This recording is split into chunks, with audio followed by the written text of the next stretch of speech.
കുൽഗാം ഏറ്റുമുട്ടലിൽ തിരിച്ചടിച്ച് ഇന്ത്യൻ സൈന്യം 5 ഭീകരരെ വധിച്ചു എന്ന വാർത്ത വരുന്നു. ബൽറാം നെടുങ്ങാടി ഡൽഹിയിൽ നിന്ന്. ബൽറാം, വിവരങ്ങൾ എന്തൊക്കെയാണ്?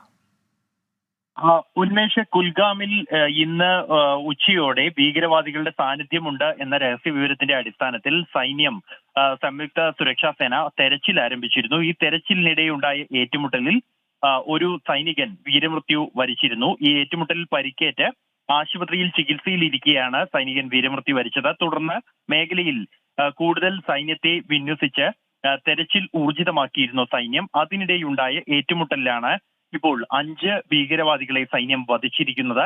2 ഇടങ്ങളിലായി ഭീകരവാദികൾ ഒളിച്ചിരിക്കുന്നുണ്ട് എന്നായിരുന്നു സൈന്യത്തിന് ലഭിച്ച വിവരം എന്നുള്ളത്. നിലവിൽ ഇപ്പോൾ 3 ഭീകരവാദികൾ കൂടി ഈ പ്രദേശത്ത് ഒളിച്ചിരിക്കുന്നുണ്ട് എന്നാണ് സൈന്യത്തിന് ലഭിച്ചിരിക്കുന്ന വിവരം. പ്രദേശത്ത് ഇപ്പോഴും ഏറ്റുമുട്ടൽ തുടരുകയാണ്.